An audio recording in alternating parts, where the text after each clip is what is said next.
Welcome to this lecture on the way the Nazis manufactured consent, mainly through the use of propaganda, and also we're going to be looking briefly at the way resistance was used in Nazi Germany. In a sense, this is a continuation of the previous lecture on Gleichschaltung or coordination. First of all, though, I'd like to be looking at how the Nazis dealt with the key problem they faced when they entered power from about January 1933 through to about when they took over complete power in August 1934. The key issue for them, apart from things like the League of Nations and the Treaty of Versailles and the issue of the Jews, was economic revival. And the key thing here is that you've got to realise the Nazis actually campaigned mainly throughout 1932 on that issue, as opposed to things like anti-Semitism.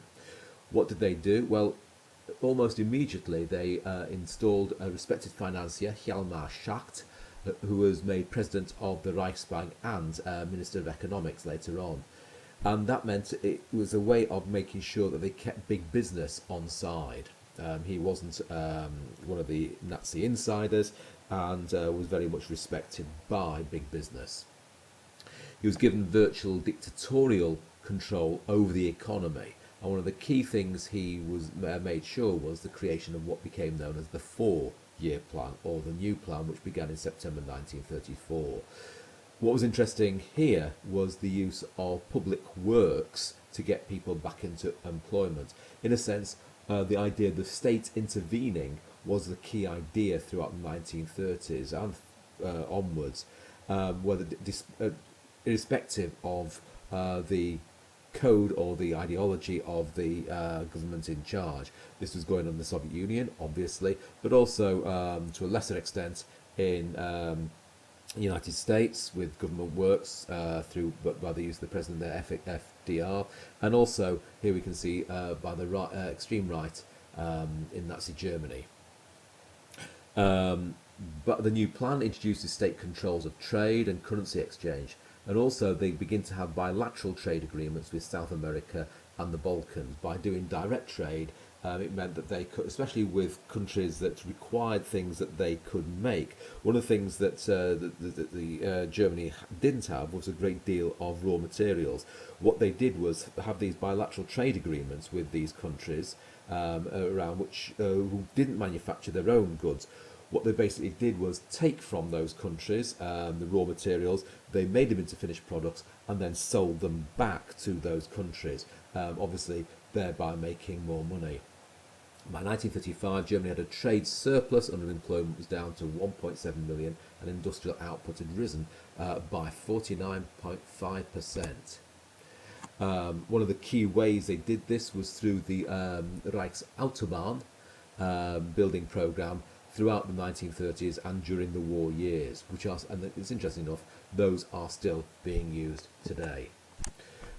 This is quite interesting because it gives you some sources as to what was happening economically at that time. Now, although it looks like the Nazi model for getting the economy back on track worked, you can see things beginning to change, though, slightly earlier. So, for example, things are beginning to change in 1933, the year the Nazis took over. So they didn't have an immediate impact, and it could be, and some historians have said, that the economy was moving back despite what the Nazis were doing, not because of necessarily.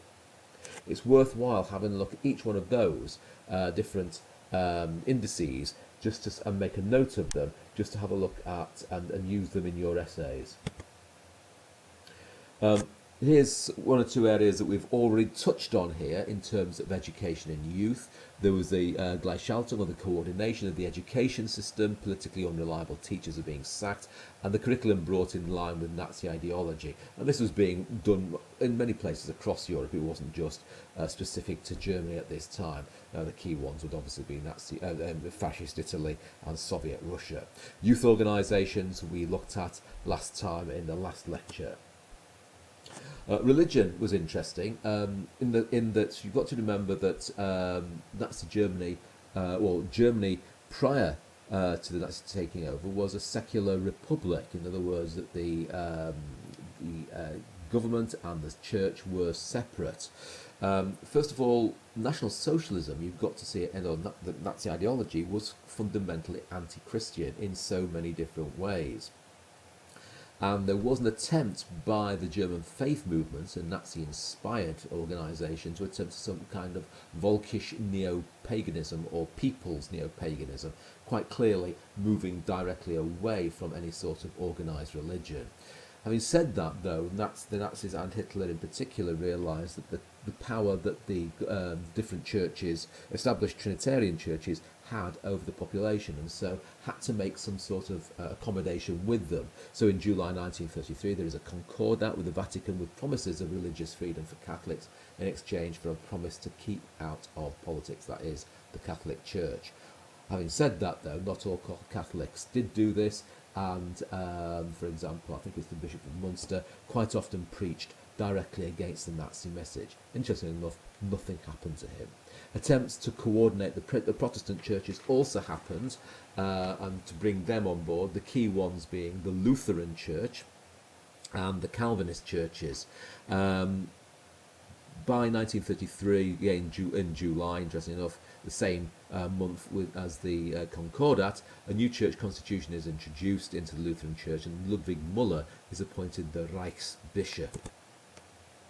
Work and leisure, well, in terms of coordination, again, we can see that there are different attempts, new organisations clearly being set up to coordinate different areas of economic, social and cultural life. Everything from the trade unions with the DAF, DAF, or the Deutsche Arbeitsfront, through to the Kraft der Freude, which is the Strength Through Joy movement, National Socialist Womanhood Organisation, etc., etc. All these are being set up within society with, obviously, the direct control of the Nazi Party. Again, we talked a little bit about this before, about Goebbels making this key speech about the power of propaganda. Well worth reading this and making note of it. What were the key themes of the propaganda? Very clearly anti-Semitic. It was anti-Bolshevik. One of the key things was this reawakening of the German people, and that they were superior. Not only did they have to realise this, reawaken this, but that they were superior. And that they had to create what was known as a Lebensraum, or a mastery of Central Europe, mainly because that they thought that they had to reunite all the German-speaking peoples, and then further to the east, Poland and the Soviet Union had to be created this living area because of an expanded population. Also, there was this idea of the Volksgemeinschaft, which was the people's community. In other words, it was a way of trying to coordinate, there's that word again, the different areas of society and bring them into line, and to have some sort of key ideology that was going to unite them, that they were somehow defending or creating this Germany anew. And it was very effective in many different ways. So, for example, if we look at the Second World War, the fact that the war continued right through to the very bitter end, when the German armies were completely destroyed. Unlike the First World War, where there was revolution and surrender, the German people continued fighting in the Second World War, and that is to some extent, not the whole reason, but one of the reasons why there was the Volksgemeinschaft. This idea of the Hitler myth is interesting as well, about how powerful a leader was Hitler. Was he a person in total control?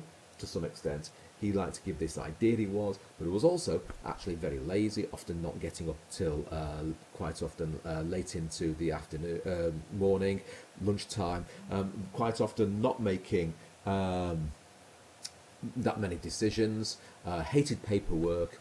So what type of leader was he? That's something we will be discussing in class. How was the different areas of media controlled? Well, first of all, the Reichsradio company was established, a single state broadcaster controlled by the government.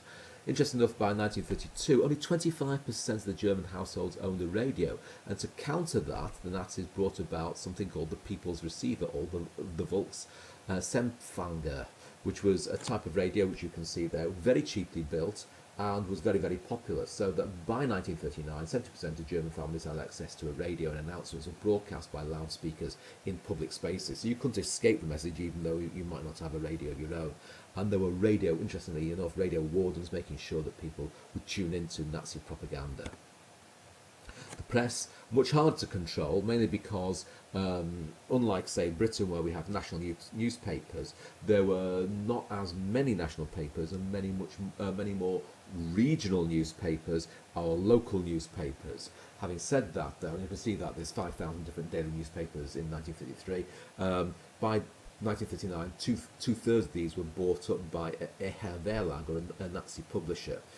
The government controlled the news stories at source through the state's news agency, or the DNB, and interestingly enough, the form of coordination, there was an editor's law which made editors personally responsible for the content. So of course the editors didn't want news stories that might antagonise the Nazi party. Other ways that there was direct control was through the Nuremberg rallies, which were held in September every year, and quite interesting if you get a chance to watch either clips of it or maybe even the whole of it. I'm sure there might well be the whole of it on YouTube.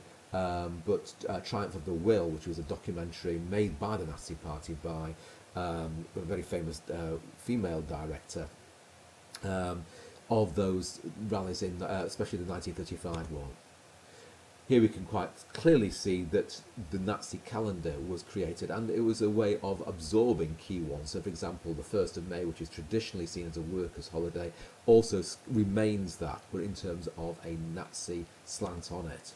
Here we can see the book burnings that took place in many different towns, but most spectacularly on the 10th of May 1933 in Berlin.